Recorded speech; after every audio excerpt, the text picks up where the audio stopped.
money and energy at a few specific areas. Now, we already know that Google came from DARPA. The internet came from DARPA. The ARPANET was just an early packet switching network that became the basis for the internet.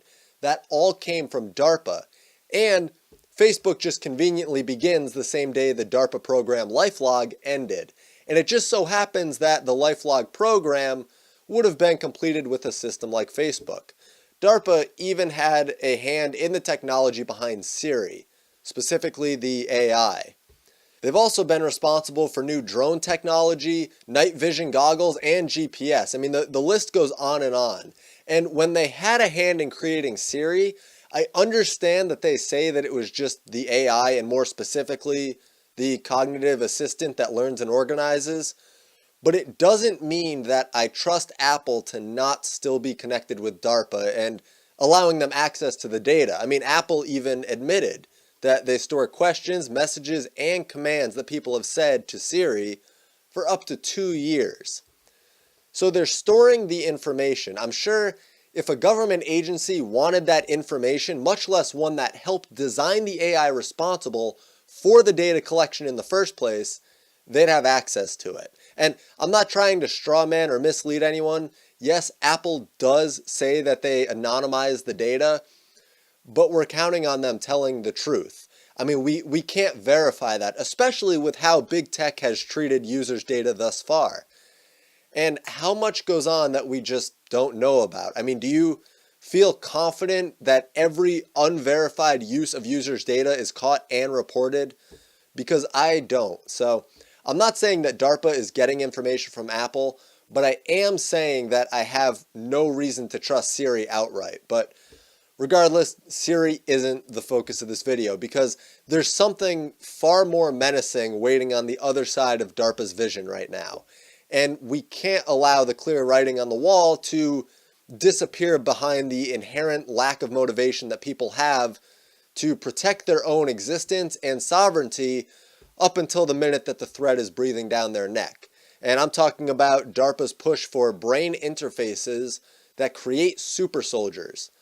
But that's not even the strangest part. The real alarm bells go off when you hear about the N3 technology that they're going to use. It's called Next Generation Non-Surgical Neurotechnology. And they're trying to transmit high-definition signals between a person's brain and a machine, all without requiring an implant or any kind of surgical procedure. And to add a smack of reality to all of this, the director of DARPA's Biological Technologies Office said this will spawn new industries. And this was said because there are applications beyond the military, possibly such as consumer products.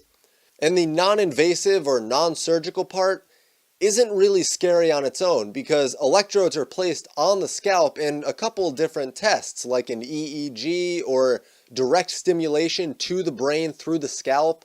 I mean, the scary part is that the DARPA director that I mentioned has said that these technologies are not enough and DARPA will have to go beyond them and try to achieve a level of fidelity in the signal that's currently only achievable by placing electrodes directly into brain tissue. DARPA's goal is to be able to write information into 1 cubic millimeter of brain tissue in 10 milliseconds from outside of the skull. And DARPA is also discussing what they call minutely invasive technology, because it would possibly be an injection, a pill, or a nasal spray.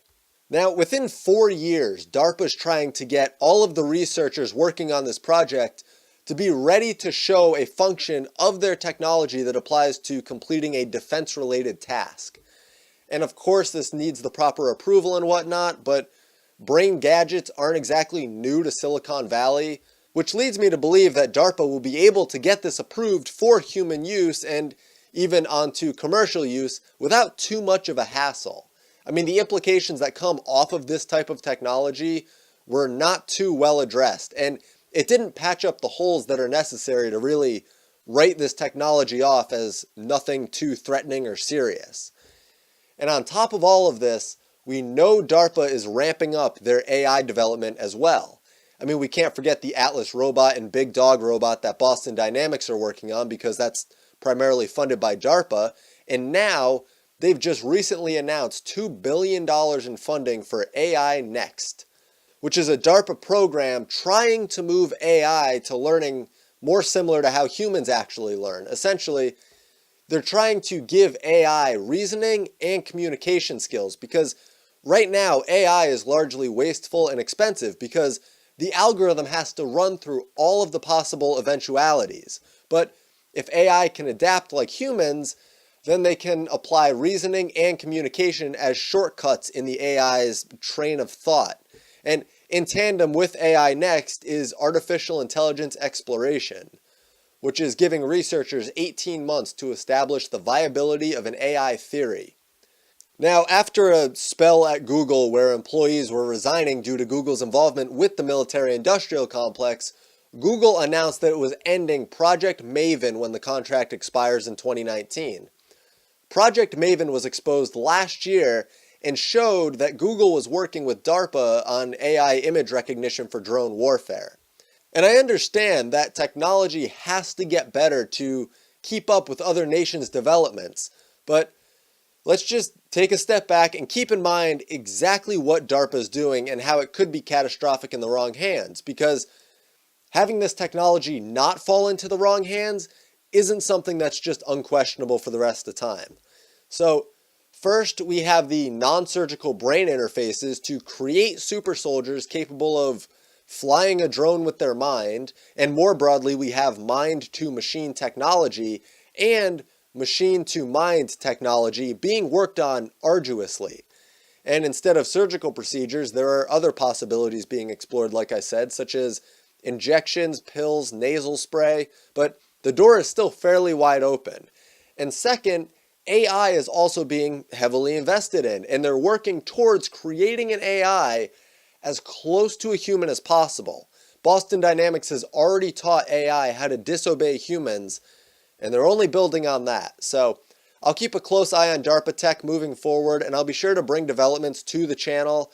That's really all for this video, so thank you all so much for tuning in.